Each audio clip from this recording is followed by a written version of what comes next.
Hello everyone, स्वागत है आपका हमारे यूट्यूब चैनल में।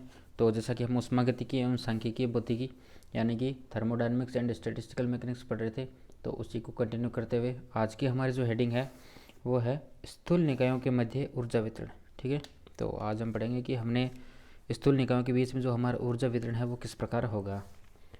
तो स्थूल निकायों में ऊर्जा वितरण, एनर्जी डिस्ट्रीब्यूशन इन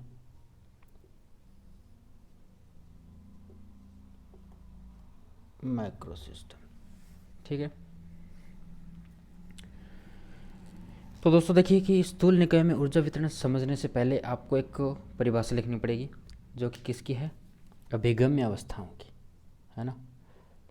अभिगम्य अवस्थाएं क्या होती है वो देख लेते हैं पहले।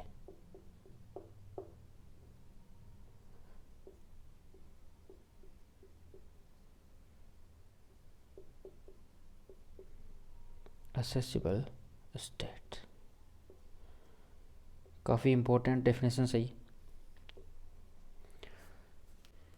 तो इसको लिखा देता हूँ मैं कि क्या होता है कि देखिए कि निकाय में सभी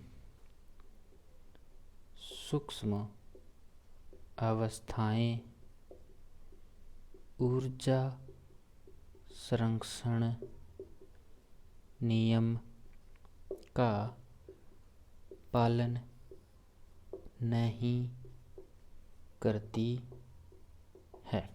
ठीक है, ये बात याद रखना कि जितनी भी सूक्ष्म अवस्थाएं सारी एक स्थूल निकाय में जो सारी सूक्ष्म अवस्थाएं संरक्षण नियम का पालन नहीं करती है, इसलिए निकाय की केवल उन्हीं अवस्थाओं पर विचार करते हैं जो कि स्थूल निकाय में लगाई गई सभी शर्तों की पालना करती है। वे सभी अवस्थाएं या फिर वे अवस्थाएं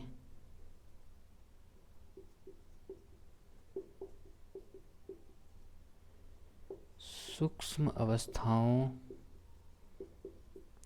की अभिगम्य अवस्थाएं कहलाती है। मोस्ट इम्पोर्टेंट परिभाषा है ये अभिगम्य अवस्थाओं की। याद रखना है कि अभिगम्य अवस्थाएं कौन सी होती है, निकाय में सभी सूक्ष्म अवस्थाएं, है ना, ऊर्जा संरक्षण नियम का पालन नहीं करती है। ठीक है, कि आपने क्या किया कि एक स्थूल निकाय है उसमें एक पैरामीटर आपने लगा दिया, ठीक है, एक ऊर्जा का पैरामीटर लगा दिया, तो उसके अंदर जितनी भी सूक्ष्म अवस्थाएं जरूरी नहीं है कि वो ऊर्जा संरक्षण नियम का पालन करे, है ना। तो हमें सिर्फ उनकी ही बात करनी है जो कि ऊर्जा संरक्षण नियम का पालन करेगी, तो वो अवस्थाएं हमारे लिए क्या हो जाएगी, अभिगम्य अवस्था हो जाएगी, है ना। यानी वही अवस्थाएं हमारे लिए काम की जो कि उस उनके द्वारा शर्तों को सभी शर्तों का पालन करे, और वो अवस्थाएं क्या कहलाती है, अभिगम्य अवस्था कहलाती है। ठीक है, जैसे कि ये हमारी जो ई स्टार है, हमने क्या किया था कि तीन सिस्टम आने थे, ए सिस्टम, ए प्राइम, और इन दोनों निकायों का एक संयुक्त निकाय हमने क्या लिया था, ए स्टार। ठीक है, तो इस ए स्टार की ऊर्जा क्या होगी, ई बराबर क्या हो जाएगी, ई प्लस ई प्राइम, है ना। ए निकाय की ऊर्जा प्लस किसकी निकाय, ए प्राइम निकाय की ऊर्जा। यहाँ से हम ई प्राइम की वैल्यू निकाल सकते हैं, ई स्टार माइनस ई, तो ये इस निकाय की ऊर्जा आ गई यहाँ पे। अब देखिए यहाँ पे क्या होगा कि यदि ए और ए प्राइम क्या है, साम्य अवस्था में है, तो ए स्टार अपने आप क्या हो जाएगा, साम्यावस्था। साम्यावस्था का मतलब क्या हुआ कि जितना भी यहाँ पे आदान प्रदान हो रहा है या फिर एनर्जी का जो ऊर्जा का लेन देन हो रहा है वो एक साम्यावस्था पे है। ठीक है, तो उसकी वजह से क्या हो जाएगा कि ए स्टार भी आपका क्या हो जाएगा, साम्यावस्था में आ जाएगा। और एक चीज़ ध्यान रखने की बात इसमें यह है कि ए ए स्टार और ए प्राइम और ए स्टार की अभिगम्य अवस्थाएं सिर्फ ई पर निर्भर करती है। तो क्या होगा कि जितनी भी अभिगम्य अवस्थाएं हैं, ए की है, ए प्राइम की है, ए स्टार की है, ठीक है, इन तीनों की है ना, क्योंकि ये ए जो स्टार इन दोनों से मिलकर बना है, इसमें ऊर्जा का आदान प्रदान हो, इसमें अगर ये दोनों आपस में क्या है, साम्य अवस्था में है, तो ए स्टार भी एक क्या हो जाएगा, साम्य अवस्था हो जाएगा।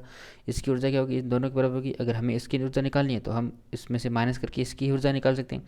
तो ऊर्जा के ही रूप में हमारे जो अभिगम्य अवस्थाएं हैं उनको हम परिभाषित कर सकते हैं। तो अभिगम्य अवस्थाएं सिर्फ और सिर्फ ई पर निर्भर करती है। ठीक है, अभिगम्य अवस्थाएं होती क्या है, वो अवस्थाएं जो कि स्थूल निकाय द्वारा लगाई गई सभी शर्तों की क्या करती है, पालना करती है। इसको आगे समझने के लिए हमने माना कि ए की ऊर्जा ई है ना, बेसिकली ई व ई प्लस ई की बिल्कुल छोटी सी मात्रा के बीच में है ना, ई की ए की ऊर्जा इन दोनों के बीच में है ना, ए के लगभग आसपास है, के मध्य है। तो आपका जो ए स्टार है, दोनों का संयुक्त निकाय है, उसकी अभिगम्य अवस्थाओं की संख्या क्या हो जाएगी, ओमेगा स्टार ई, है ना। ये फलन बताता है आपके अभिगम्य अवस्थाओं को, है ना, ओमेगा ई। देखिए सिर्फ और सिर्फ किसका फलन है, ई पे निर्भर करेगा। अगर एनर्जी की वैल्यू कम ज़्यादा होगी तो इसमें अभिगम्य अवस्थाओं की संख्या कम या ज़्यादा होगी। तो ये क्या होगी, ए स्टार की अभिगम्य संख्या है, अभिगम्य अवस्थाओं की संख्या। ठीक है, अब एक चीज़ ध्यान रखना कि नोट डाल के लिख लीजिए इसको कि समान पूर्व प्रायिकता, ये एक नियम है जिसको क्या बोलते हैं, इक्वल ए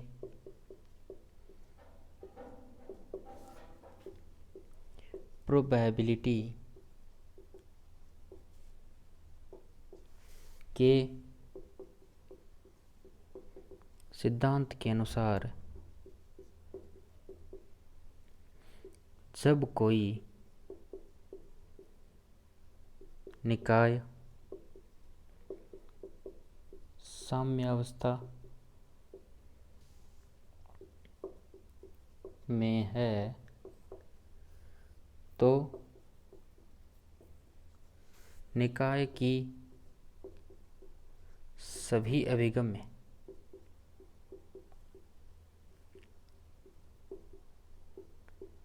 अवस्थाओं में से किसी में भी निकाय के पाए जाने की प्रायिकता समान होती है। तो समान पूर्व प्रायिकता के सिद्धांत के अनुसार जब कोई निकाय साम्य अवस्था में है तो निकाय के सभी अभिगम अवस्थाओं में से किसी भी निकाय में पाए जाने की प्रायिकता क्या होती है, समान होती है। यानी कि पहली चीज़ तो क्या है कि निकाय किस में है, साम्य अवस्था में है। निकाय साम्य अवस्था में है तो उसके जो देखिए यहाँ पे हमने देखा कि अभिगम्य अवस्थाओं की संख्या क्या होगी, डेल स्टार ई होगी। तो इस अवस्था में अगर हम उसकी क्या निकालें, प्रायिकता निकालें। प्रायिकता तो हमें निकालनी पड़ेगी क्योंकि हमने देखा था माध्य ऊर्जा होती है वो किस पर निर्भर करती है, प्रायिकता निर्भर करती है कि किस प्रकार से उसमें प्रायिकता है और किस प्रकार से फिर हम ऊर्जा वितरण देखेंगे ना कि किस प्रकार ऊर्जा उनमें बटी रहेगी। तो ऊर्जा बटी रहने के लिए हमें सबसे पहले प्रायिकता निकालनी पड़ेगी। प्रायिकता क्या होगी, प्रायिकता के लिए हमने क्या निकाला, अभिगम्य अवस्था निकाली। और अभिगम्य अवस्था के अनुसार हम ये बता सकते हैं कि जब निकाय साम्य अवस्था में हो तो निकाय की सभी अभिगम्य अवस्थाओं में से किसी में भी निकाय के पाए जाने की प्रायिकता समान होगी, है ना। यानी कि वह किसी भी एक सब अभिगम्य अवस्था में हो सकता है, उसकी प्रायिकता हम निकाल सकते हैं। तो पी ई क्या हो जाएगा, किस पे निर्भर करेगा, सिर्फ और सिर्फ डेल स्टार ई पे, है ना, इस पे निर्भर करेगा। अब प्रोपोर्शनैलिटी कांस्टेंट हटाएंगे तो क्या हो जाएगा, P E is equals to C omega star E. यहाँ से हम कह सकते हैं कि किसी निकाय की किसी अभिगम अवस्था में पाए जाने की प्रायिकता उसकी अभिगम अवस्थाओं की संख्या पर निर्भर करती है। जितनी ज़्यादा संख्या होगी उतनी ज़्यादा प्रायिकता होगी, है ना। और सी की वैल्यू कैसे निकल सकते हैं, आपको पता है कि प्रायिकता क्या होती है, प्रायिकता होता है अनुकूल परिणाम बट्टा कुल परिणाम, है ना, अनुकूल परिणाम बट्टा कुल परिणाम। अनुकूल परिणाम हमारा क्या है, del star omega star E, है ना। कुल परिणाम कितना हो जाएगा, अगर हम इन सभी अभिगम अवस्थाओं को क्या कर दें, जोड़ दें, सारी अभिगम अवस्थाएं ले ली हमने। अब भाई इससे ज़्यादा तो क्या होगा टोटल परिणाम, टोटल परिणाम कुल परिणाम के लिए हमने क्या किया, समेसन ई टू आगे जितनी भी एनर्जी तक अवस्था थी ये टोटल हो गया और ये क्या हो गया, उसका अनुकूल हो गया। तो ये हमारा क्या आ गई, प्रायिकता की परिभाषा आ गई यहाँ से, P E is to omega star E upon summation, है ना। ये जोड़ को पता था आपको, पता तो मैंने सारी अवस्थाओं को जोड़ लिया तो टोटल अवस्था होगी और उसमें एक अनुकूल अवस्था जो हमारी है जिस अवस्था में हम बात कर रहे हैं उसकी प्रायिकता होगी। तो यहाँ से अगर दोनों को कंपेयर करें हम तो सी की वैल्यू क्या हो जाएगी, C is equal to 1 upon summation E omega star E, है ना। ये हो गया सी की value.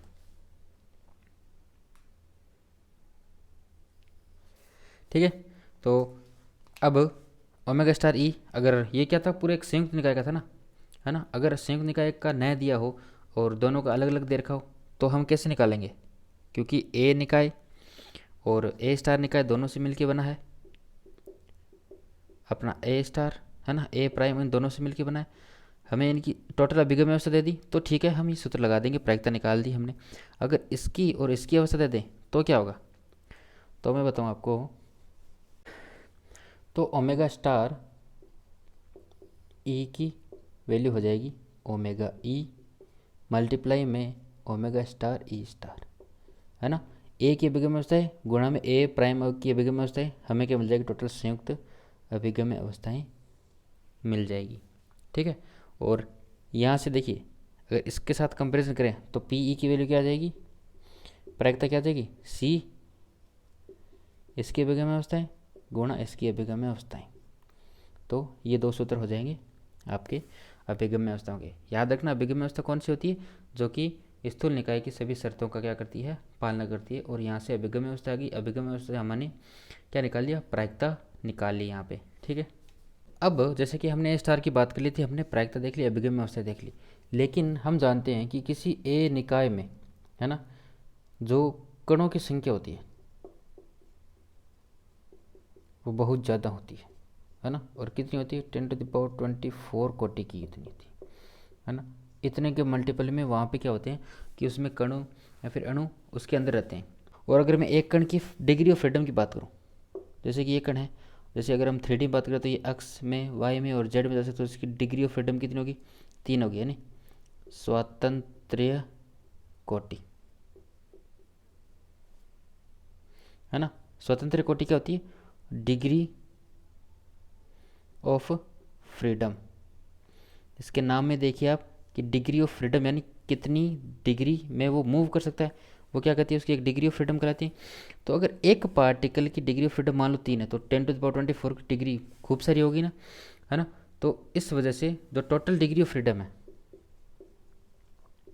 Total degree of freedom कितना हो जाएगा, total number of particle into एक कण की स्वतंत्रता कोटि। अब यदि हम क्या करें कि जो ए निकाय है उसकी ऊर्जा में क्या करें, हम वृद्धि कर दें। अगर उसकी हम ऊर्जा में छोटी सी वृद्धि करेंगे तो जो एक अणु की है, एक अणु की डिग्री ऑफ फ्रीडम, इसमें अत्यल्प वृद्धि होगी, है ना। यानी कि हम पूरे निकाय की ऊर्जा अगर हम बढ़ाएं तो एक अणु की जो डिग्री ऑफ फ्रीडम ऊर्जा है ना, जो उसमें क्या होगा, बिल्कुल कम होगा। लेकिन अणु वहाँ पे एक थोड़ी है, अणुओं की संख्या वहाँ पे कितनी, n, या फिर मैं कहूँ 10⁻24 की मात्रा में।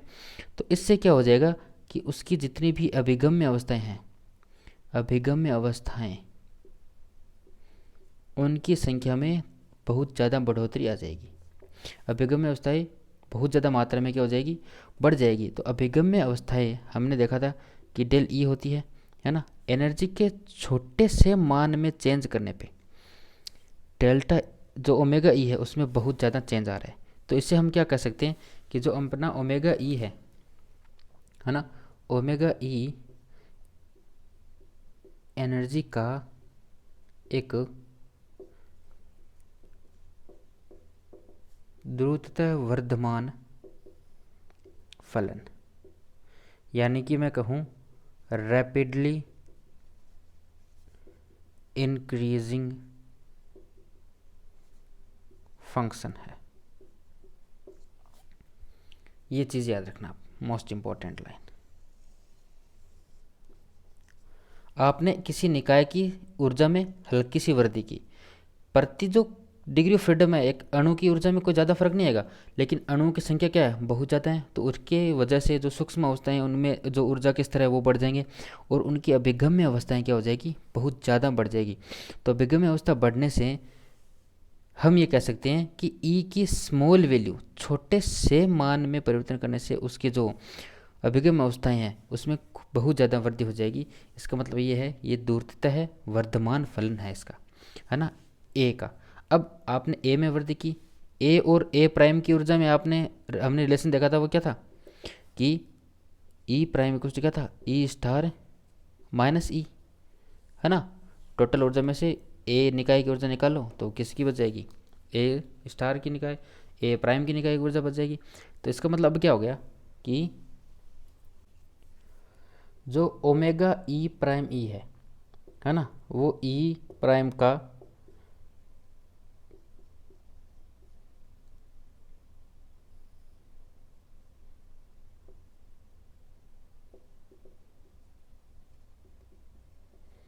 ह्रासमान फलन होगा, यानी कि रैपिडली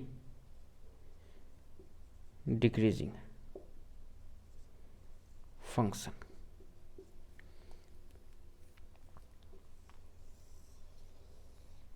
दो चीज़ होगी, एनर्जी के मान में, ए के एनर्जी के मान में बढ़ाएंगे तो ओमेगा ई की वैल्यू बहुत ज़्यादा बढ़ जाएगी। बहुत ज़्यादा बढ़ते ही ओमेगा प्राइम ई प्राइम की वैल्यू क्या हो जाएगी, बहुत ज़्यादा कम हो जाएगी, है ना। क्योंकि इसकी वजह देखिए, यहाँ पे आप ऊर्जा बढ़ा रहे हैं, इसकी वैल्यू बढ़ा रहे हैं, तो ये टोटल में से माइनस हो रही ना, तो इसकी वैल्यू टोटल क्या हो जाएगी, कम हो जाएगी, है ना। तो इसमें कम होते ही वहाँ पे इनकी वैल्यू क्या हो जाएगी। तो ये कैसा फलन हो गया, एक रैपिडली डिक्रीजिंग फंक्शन हो गया। इसमें तुरंत थोड़ा सा बढ़ाते ही इसका मान तो बढ़ जाएगा और इसका मान तुरंत क्या हो जाएगा, कम हो जाएगा। ठीक है, इतनी बात होगी।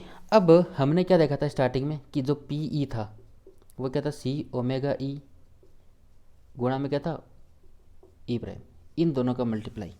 अब देखिए कि एक का फलन तो है बहुत ज़्यादा वर्धमान, है ना, वर्धमान, दूसरा फलन है बहुत ज़्यादा ह्रासमान। अब इन दोनों का मल्टीप्लाई देखिए, बीच में क्या देगा, मैं पीक दे रहा है ना।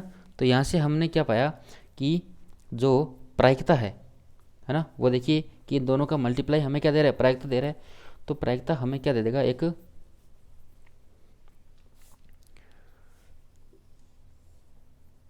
पीक वैल्यू दे देगा ऐसे, है ना। और इन दोनों का जो गैप है वो ऊर्जा में delta E is less than less than less than less than E हो जाएगा। माना कि यहाँ पे कोई वैल्यू है ई, एनर्जी की इस वैल्यू पे क्या दे रहा है कि ये एक पीक वैल्यू दे रहा है ना। प्रायिकता की एक हमें पीक वैल्यू मिल रही है और इससे हम क्या निकाल सकते हैं कि ये क्या कैसा फलन हो जाएगा प्रायिकता का, ये कैसा फलन है, एक दूरतः है परिवर्ती फलन, रैपिडली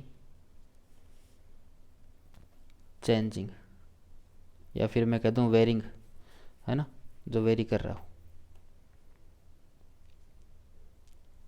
फंक्शन। अगर ये चीज़ समझ में नहीं आ रही आपकी तो आप घबराने की ज़रूरत नहीं है। हम ये क्यों पढ़ रहे हैं ये अभी आपको समझ में आएगा, है ना, कि ये हमें क्या लेना देना है कि ये फलन बढ़ रहा है, ये फलन घट रहा है ना, और ये एक पीक वैल्यू मिल रही है, इसका ऊर्जा वितरण से क्या लेना देना है, इसका लेना देना है इस चीज़ से। देखिए आप कि हमने प्रायिकता दिखा ली। हमने प्रायिकता देख ली कि अभिगम अवस्था पर निर्भर कर रही है, उसके ए की निकाय पर भी निर्भर कर रही है और ए प्राइम की निकाय में भी निर्भर कर रही है। लेकिन निर्भरता कैसी है कि हमें बस एक फिक्स वैल्यू पे हमें एक वैल्यू मिल रही है ना, एक ऐसे मिल रही है। अगर आप दूसरी के जाएगी तो एक ऐसी मिल जाएगी, तो वो क्या हो रहा है कि तुरंत चेंज हो रहा है। आप देखिए यहाँ से यहाँ तक जाएंगे तो यहाँ पे तो वैल्यू ये है और यहाँ पे देखिए वैल्यू ये है। कितनी सारी प्रायिकता बदल गई, कितना जल्दी वैल्यू बदल रही है। तो ये हम इनका अध्ययन नहीं कर पाएंगे, इतनी ज़्यादा परिवर्तन का अध्ययन हम नहीं कर पाएंगे। इसलिए हम क्या करते हैं कि इस प्रायिकता का लॉगरिथम ले लेते हैं। इसलिए हम पी ई की जगह ln पी ई का अध्ययन करते हैं। यह बात बताने के लिए मैंने आपको ये सब बताया था, ठीक है।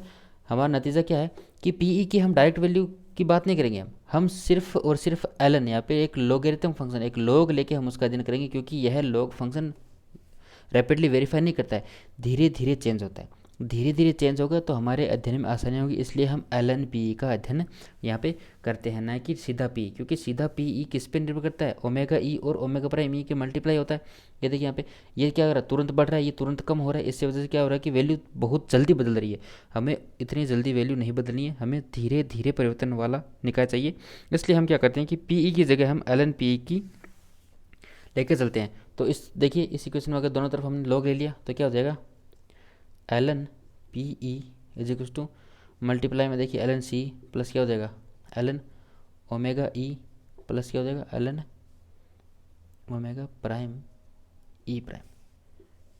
लॉग की प्रॉपर्टी तो आपको याद होगी कि अगर गुणा में होता है तो मल्टीप्लाई हो जाता है ना। तो हमने तीनों का दोनों तरफ लॉग ले लिया और ये समीकरण हमारे बन गई समीकरण नंबर 1, ठीक है। इसको याद रखना, ln की परिभाषा में हम आगे पढ़ेंगे। अब देखिए कि हमने ग्राफ में देखा था कि e की किसी एक e पर्टिकुलर वैल्यू पे हमें क्या मिलती है, प्रायिकता मैक्सिमम मिलती है ना। आपने देखा था कि ग्राफ में एक पीक वैल्यू दे रहा है तो वो ऐसे वैल्यू दे रहा है, तो एक किसी पर्टिकुलर वैल्यू पे तो एक मिल रही है हमें वैल्यू, है ना। एक वैल्यू दे रहा है तो पीक पे मैक्सिमम कैसे निकलता है, उसका डेरिवेटिव क्या होता है, 0 होता है। यानी कि del upon del E of ln P E बराबर क्या हो जाएगा, 0 हो जाएगा। मैक्सिमम और मिनिमम की आपने अवस्था देखी होगी ना, उसका डेरिवेटिव क्या होता है, 0 होता है। जैसे कि कोई ग्राफ होता है यहाँ पे जैसे हो गया, तो यहाँ पे क्या हो जाएगा, उसका एक जो मैं कहूँ स्लोप क्या होता है, 0 होता है ना। ढाल क्या हो जाएगी, 0 हो जाएगी। ढाल कैसे निकालते हैं हम, डेल अपॉन डेल्टा ई। ई क्या है, उसका फंक्शन है, नीचे वाला फंक्शन आप देखा था ई, और ये क्या हो जाएगी, उसकी प्रायिकता हो जाएगी। तो इसके रेस्पेक्ट में अगर हम उसका अवकलन करें तो उसकी वैल्यू 0 आ रही है, मतलब वहाँ पे या तो मैक्सिमम है या फिर मिनिमम है ना। तो मैक्सिमम के लिए भी यही होगा। तो इसकी वैल्यू हमने हमारे पास क्या है, ये है, दोनों तरफ वैल्यू रख देते हैं।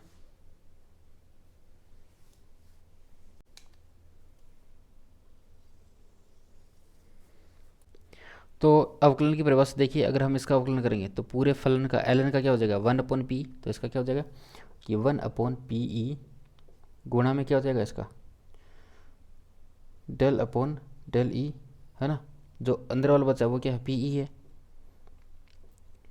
गुणा में e का भी होगा जो कि 1 होता है, बराबर हो गया 0। ये हो गया समीकरण 2, है ना। ये किस वैल्यू पे है, ये चीज़ याद रखना, e equals to E prime, है ना। ई एक पर्टिकुलर वैल्यू पे हमने ये वैल्यू दे दी, तो इसका गुणा 1/pe into del E upon del E equals to क्या हो गया, 0। ये होगा समीकरण 2 होगी, 1 होगी। अब जैसा कि इसका अवकलन क्या था, 0 था, तो अगर हम यहाँ पे देखिए समीकरण 1 से हम दोनों तरफ अवकलन कर दें तो एक तरफ तो ये सेम टर्म आ जाएगी जो कि 0 के इक्वल है, एक तरफ क्या हो जाएगी, ये इक्वल हो जाएगी। तो del upon del E ln C plus del upon del E ln omega E plus ln, इसका भी अवकलन हो जाएगा, del upon del E ln omega prime E prime equals to 0, है ना। इसकी वैल्यू क्या हो जाएगी, 0 हो जाएगी, क्योंकि ln सी क्या होता है, कांस्टेंट होता है। कांस्टेंट का अगर डेरिवेटिव करेंगे तो क्या हो जाएगा, 0 हो जाएगा। इसकी वैल्यू क्या हो जाएगी, देखिए यहाँ पे del upon del E ln omega E, है ना। फिर इस ई का एक ई के रेस्पेक्ट में भी बताएगा, है ना, अवकलन तो आपको आता होगा, plus del upon del E ln omega E prime del E prime upon del E. अब ई प्राइम की वैल्यू आपने देखी थी कि क्या हमने निकाली थी, ई माइनस ई, और इसका अगर del E prime upon del E के रेस्पेक्ट करेंगे तो ये तो क्या हो जाएगा, 0 हो जाएगा। ई के रेस्पेक्ट में चेंज नहीं हो रहा तो -1 आ गया यहाँ से, है ना। इसकी वैल्यू यहाँ पुट कर देंगे तो वैल्यू पुट करने से हमारे पास आ गया del upon del E ln omega E is equals to del upon del E ln omega prime E prime. ये रिजल्ट आ गया आपके सामने, उसमें अगर हम अवकलन कर दें तो ठीक है। ज़्यादा कुछ नहीं किया हमने, इस समीकरण का दोनों तरफ क्या कर दिया था, अवकलन कर दिया था। लेफ्ट साइड में जीरो हो जाएगा, क्योंकि अवकलन जीरो क्यों आ रहा है, क्योंकि पी की मैक्सिमम वैल्यू है, पी की ई प्राइम पे मैक्सिमम वैल्यू दे रहा है वो हमें, ठीक है। तो यहाँ पे अगर मैं ई जो ई की वैल्यू एक पर्टिकुलर ई प्राइम की वैल्यू पुट कर दूंगा तो यहाँ पे क्या आ जाएगा, इन दोनों के बराबर आ जाएगा। अब इन दोनों फंक्शन को मैं एक अलग टर्म दे देता हूँ, एक अलग नाम दे देता हूँ मैं इसको। तो यहाँ से क्या हो जाएगा कि अतः अधिकतम प्रायिकता, है ना, अधिकतम प्रायिकता की स्थिति में beta E is equal to beta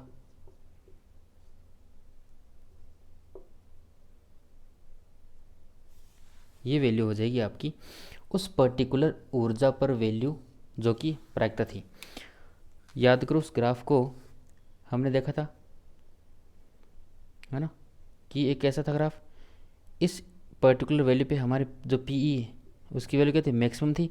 maximum होने के लिए यहाँ का स्लोप क्या होना चाहिए, जीरो होना चाहिए। स्लोप जीरो होते ही हमने क्या किया, दोनों तरफ डेरिवेटिव को दिया, डेरिवेटिव करके हमने एक रिलेशन निकाल लिया कि अभिगम्य अवस्थाएं किस प्रकार से चेंज हो रही है, और उस अभिगम्य अवस्थाओं को हमने एक नया फलन दे दिया। हमारे जो आगे की कैलकुलेशन है वो ईजी रह पाए, ताकि बीटा, है ना, तो यहाँ पे बीटा क्या है, बीटा यहाँ पे del upon del E ln omega E, है ना, और बीटा प्राइम क्या है यहाँ पे,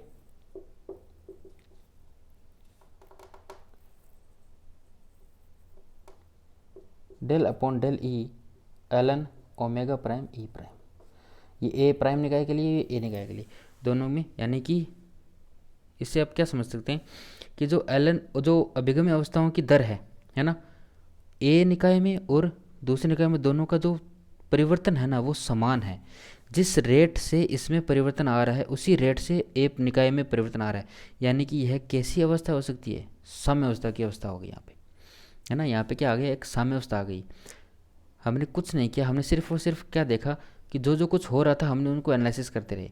हमने देखा कि ग्राफ हमें कैसे मिला, इस ऊर्जा पे पर्टिकुलर हमें क्या मिला, एक पीक मिला, हमें मैक्सिमम वैल्यू मिली। तो प्रायिकता अधिकतम की केस में क्या हो गया कि हमने देखा कि प्रायिकता जहाँ पे अधिकतम है वहाँ पे क्या हो रहा है कि जो अभिगम्य अवस्थाएं की उनकी जो परिवर्तन की दर है वो क्या हो रही है, सेम हो रही है। तो परिवर्तन की दर सेम तब होती है जब साम्य अवस्था होती है ना।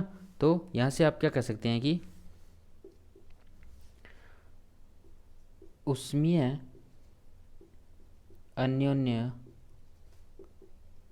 क्रिया में, इसको आप क्या कह सकते हैं, समीकरण 3 दे दो ना, और मैं समीकरण 3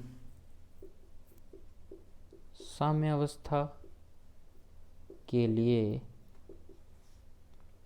एक मौलिक संबंध है, ठीक है ना, ये याद रखना आप। ये कैसा संबंध है, एक मौलिक संबंध है जो कि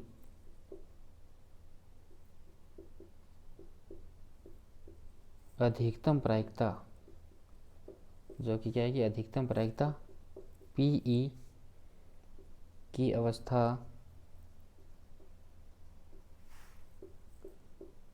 ऊर्जा ई का मान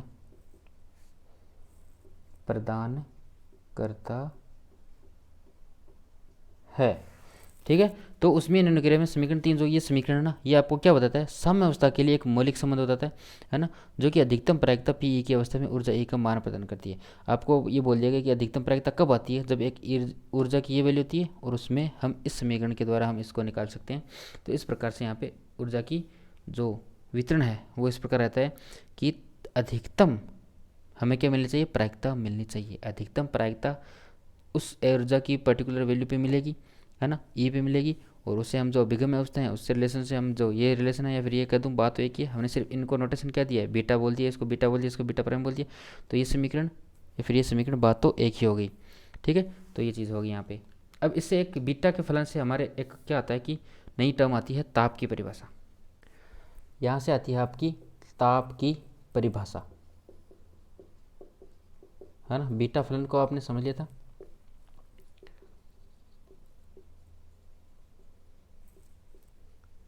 तो हमने देखा था कि बीटा क्या था हमारा, और del upon del E L N omega E किसके रेस्पेक्ट में है, सिर्फ और सिर्फ ऊर्जा के रेस्पेक्ट में है ना। तो बीटा किसका फलन है, एक ऊर्जा का फलन है ना। ऊर्जा की व्युत्क्रम समतुल्य आती है ना। बीटा की जो क्रिया है वो देखिए यहाँ पे डेल अपॉन डेल ई ना, ऊर्जा की क्या आती है, एक व्युत्क्रम फलन में आती है। तो उससे हम क्या कर सकते हैं कि इसको एक धनात्मक पॉजिटिव कांस्टेंट, है ना, पॉजिटिव कांस्टेंट के रूप में हम लिख सकते हैं। और यहाँ से हमारा फलन आएगा बीटा इक्वल्स टू 1/kT, या फिर मैं कह सकता हूँ 1 beta is equals to KT। बात तो एक ही है। यहाँ पे देखिए K और T दोनों क्या है, जहाँ विमा रहित, इसकी कोई विमा नहीं है ना, किसकी, T की, विमा रहित प्राचल T ऊर्जा के परिमाण को K के गुणकों के रूप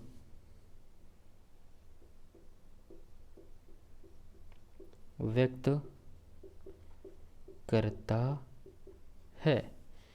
एक नया कांस्टेंट आया T, जो कि क्या करता है कि प्राचल T ऊर्जा के परिमाण को K के गुणकों के रूप में व्यक्त करता है। यानी कितना K के गुणकों के रूप में क्या करता है, उसको व्यक्त करता है। गुणक है ना, मल्टीप्लायर है ना, K की मल्टीप्लायर में क्या करता है, वो व्यक्त करता है। और T को ही क्या कहते हैं, T को परम ताप कहते हैं, यानी कि एब्सोल्यूट टेम्परेचर। ठीक है, तो यहाँ से क्या आ गया, आपके परम ताप की वैल्यू आ गई। और K क्या है यहाँ पे, K है यहाँ पे बोल्ट्जमैन कांस्टेंट, बोल्ट्जमैन कांस्टेंट है ना, बोल्ट्जमैन नियतांक, जिसकी वैल्यू क्या होती है 1.38 इंटू 10⁻⁻23 जूल केल्विन इनवर्स, ये होगी इसकी यूनिट। इसकी वैल्यू इतनी होती है। बीटा से ही हमें आया, बीटा क्या है कि ऊर्जा का व्युत्क्रम होता है ना, डेल अपॉन डेल ई, तो ऊर्जा क्रिया की व्युत्क्रम के तुल्य होता है। इस कारण से बीटा की व्युत्क्रम को क्या करते हैं, हमने एक धनात्मक नियतांक K के रूप में व्यक्त कर दिया, और 1/बीटा क्या हो गया यहाँ से, तो ये रिलेशन आ गया एक T का। यहाँ पे एक T मिलता है हमें, जो कि क्या होता है कि ऊर्जा के परिणाम को K के मल्टीप्लायर में वो हमें क्या देता है, ऊर्जा के ही रूप में देता है, ऊर्जा के स्वरूप में ही देता है, लेकिन वहाँ पे K का एक मल्टीप्लायर होता है कि K के गुणा में ही देता है वो। तो उस T को क्या कहते हैं, उस T को हम कहते हैं परम ताप, जो कि हमारे टेम्परेचर की परिभाषा देता है। और K क्या है, बोल्ट्जमैन कांस्टेंट होता है यहाँ पे। ठीक है, और यहीं से आती है आपकी एंट्रोपी की परिभाषा। एंट्रोपी की परिभाषा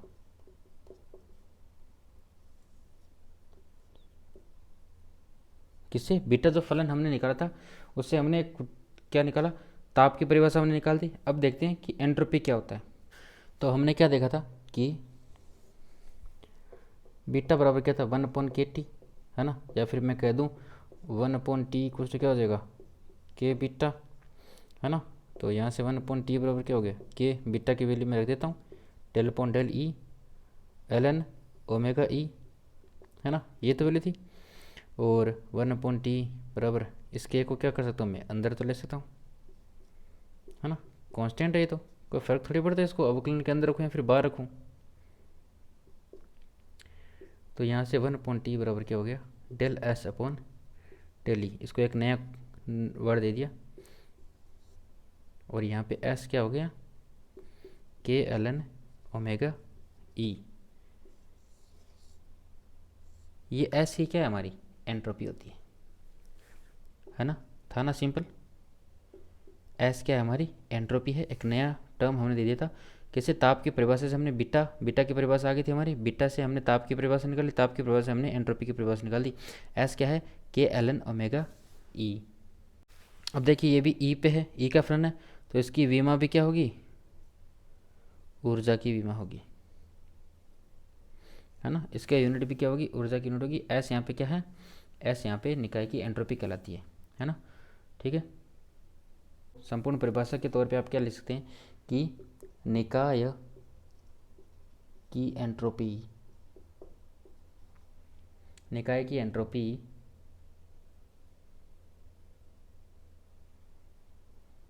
उसमें अभिगम्य अवस्थाओं ओमेगा ई के लोगरिथम, है ना। यहाँ पे क्या हो गया कि लोगरिथम के परिमाण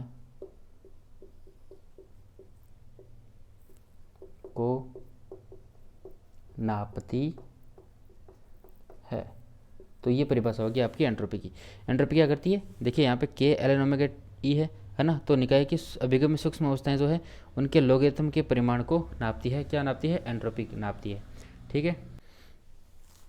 अब हमने देखा था कि संयुक्त निकाय की ओमेगा ई बराबर क्या था, ओमेगा ई गुणा में क्या था, ओमेगा प्राइम ई प्राइम, है ना। दोनों तरफ अगर हमने लॉग लिया तो ln ओमेगा स्टार ई बराबर क्या हो जाएगा, ln omega E plus ln omega prime E prime. अब दोनों तरफ अगर हम k की मल्टीप्लाई कर दें तो k हो गया और k हो गया, तो ये क्या हो जाएगा, s स्टार बराबर क्या हो जाएगा, इस a की एंट्रोपी प्लस a प्राइम की एंट्रोपी। तो इन दोनों का योग ही क्या हो जाएगा यहाँ पे, यानी कि अगर हमारे पास क्या था, निकाय a था और एक निकाय हमारा क्या था, a प्राइम था, इन दोनों से मिलके क्या होता है, एक संयुक्त निकाय होता। तो अगर इसकी एंट्रोपी s है और इसकी एंट्रोपी s प्राइम है तो a स्टार की एंट्रोपी क्या हो जाएगी, s star is equals to s plus s prime, यानी दोनों के योग के इक्वल बराबर हो जाएगी एंट्रोपी। यानी कि एंट्रोपी को हम जोड़ सकते हैं। और अधिकतम प्रायिकता की अगर बात करें, ठीक है, तो इस साइड लिख देता हूँ मैं। अधिकतम प्रायिकता की स्थिति में क्या हुआ था कि उसका डेरिवेटिव क्या हो गया था, 0 हो गया था, है ना। तो अगर मैं सीधा यहाँ से देखूँ तो उसका डेरिवेटिव क्या हो गया था, 0 हो गया था। तो दोनों तरफ क्या हो जाएगा, डेल अपॉन डेल ई के ln ओमेगा स्टार ई बराबर क्या हो जाएगा, 0। या फिर मैं कह दूँ कि आपका del upon del E S star equal to क्या हो जाएगा, 0। अब देखिए किसी का डेरिवेटिव 0 हो जाएगा तो वहाँ पे क्या हो जाएगा, कांस्टेंट आ जाएगा, एक नियतांक आ जाएगा, है ना। और लेफ्ट साइड देखेंगे आप तब भी क्या आ जाएगा, एस प्लस एस प्राइम बराबर क्या आ जाएगा, नियतांक आ जाएगा। और यह ही जो ये नियतांक होगा वो उसका क्या होगा, मैक्सिमम देगा, अधिकतम वैल्यू होगा, क्योंकि प्रायिकता की वैल्यू अधिकतम है तो जो निकाय है उसकी वैल्यू क्या हो जाएगी, वहाँ पे अधिकतम वैल्यू आ जाएगी। यानी कि यहाँ से एक नोट डाल के चीज़ लिख दीजिए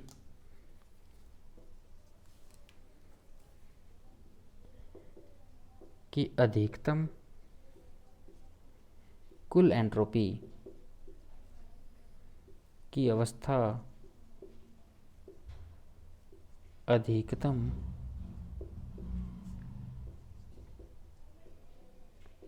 प्रायिकता की अवस्था होती है।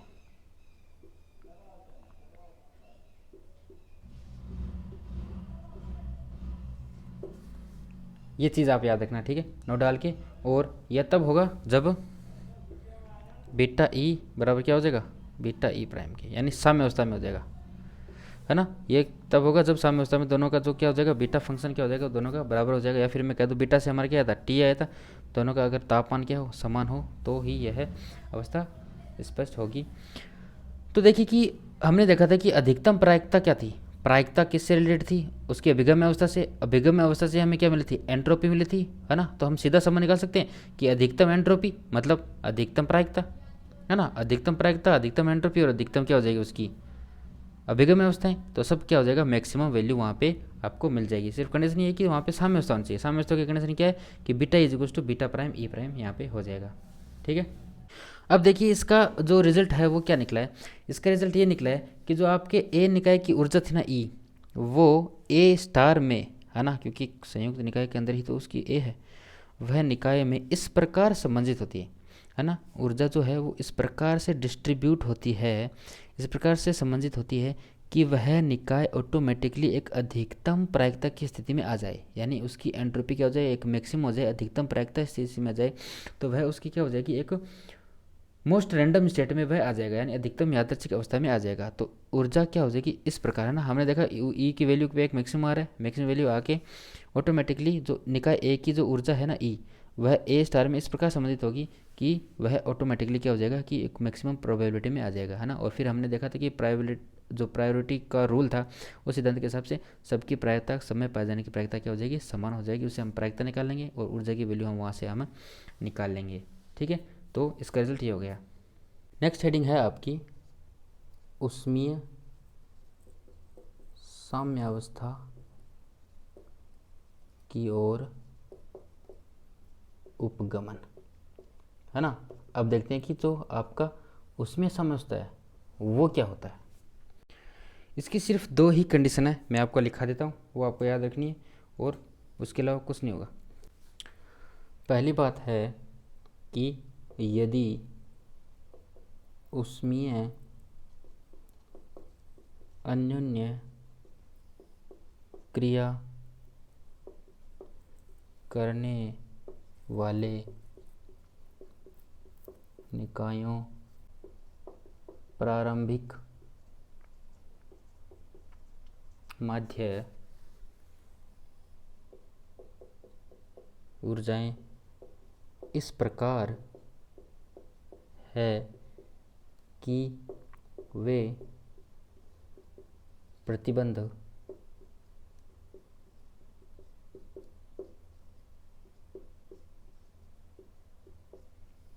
है ना, ये प्रतिबंध हमने पढ़ा था, समझ गए होंगे आप कि दोनों में अभिगम अवस्था में परिवर्तन क्या होगा, बराबर है, को संतुष्ट करते हैं, तब ई इनिशियल की वैल्यू क्या हो जाएगी, है ना। हमने इस पर्टिकुलर वैल्यू पे क्या देखा था कि मैक्सिमम हमें मिला था, होता है और इस स्थिति में प्रायिकता पीई व एंट्रोपी एस ई, है ना। एंट्रोपी भी तो किसका फलन है, ऊर्जा का ही फलन है ना। दोनों उच्चतम होते हैं। दूसरे शब्दों में अगर मैं कहूँ,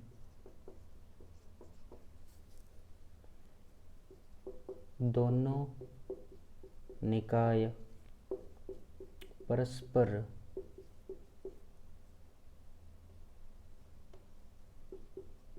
साम्यावस्था में रहते हैं और इनके मध्य कोई उष्मीय ऊर्जा का विनिमय नहीं होता है। ठीक है, तो पहली बात ये होगी कि आपके पास दो सिस्टम है, ए और ए प्राइम, है ना। यहाँ पे ए है और ए प्राइम है। आप क्या करें, यहाँ पे इन दोनों से मिलकर क्या होना था हमारा संयुक्त, है ना। आप क्या देख रहे हो कि इन दोनों में उसमें विनिमय देख रहे हो, ठीक है, कि आप इसमें ऊष्मा का आदान प्रदान देख रहे हो। यदि प्रारंभ में ही बीटा ई और बीटा ई प्राइम क्या हो जाए, बराबर हो जाए, आपको बराबर दे दिया हो, आपको शर्त दे दी कि इस प्रकार ये है, इनमें दो विनिमय है, जो इसमें प्रारंभ है वो इस प्रकार मिल रहा है ना। तो इस प्रकार मिल जाएगा और ई की एक पर्टिकुलर वैल्यू पे हमें ये मिल रही है। ऐसा हो गया, अगर ऐसी कंडीशन गिवन है तो हम ये डायरेक्ट कह सकते हैं कि इस स्थिति में क्या हो जाएगी, उसकी प्रायिकता और एंट्रोपी क्या हो जाएगी, हमें दोनों उच्चतम मिल जाएगी, है ना। दोनों की वैल्यू क्या मिल जाएगी, मैक्सिमम मिल जाएगी। और अगर मैं कहूँ दूसरे शब्दों में तो ये क्या हो जाएगा, एक साम्यावस्था में रह जाएगा, है ना। यह ऑलवेज साम्यावस्था में रहेगा। यहाँ पे जो नेट आदान प्रदान है वो नहीं होगा, है ना। इनके मध्य कोई उसमें ऊर्जा का विनिमय नहीं होगा। ठीक है, तो ये होगी पहली शर्त इसकी। दूसरी शर्त क्या होगी, दूसरी बात है कि यदि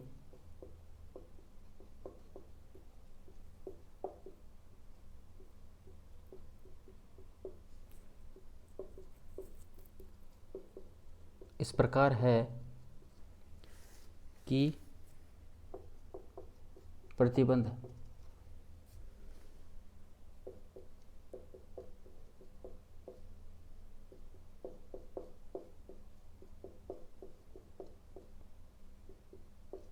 है ना, ये दोनों प्रतिबिंब क्या हो जाएंगे, नॉट इक्वल, ठीक है, ये दोनों बराबर नहीं है।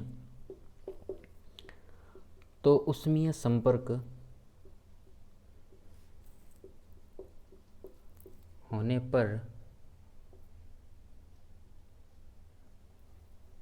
पर दोनों निकाय परस्पर साम्यावस्था स्थिति में नहीं रहते हैं और उनकी माध्य ऊर्जा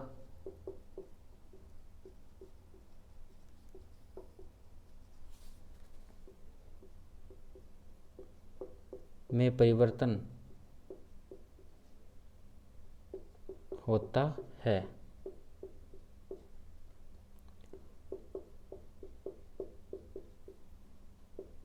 दोनों निकायों के बीच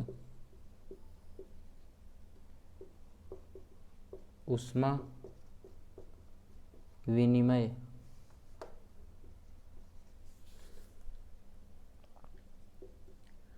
उस समय तक होता है जब तक कि दोनों निकाय साम्यावस्था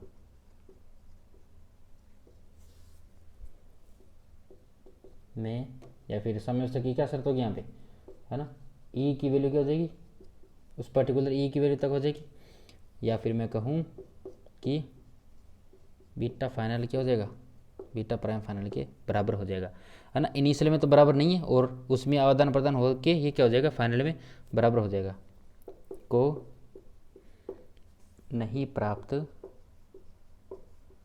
कर लेता है और इसके पश्चात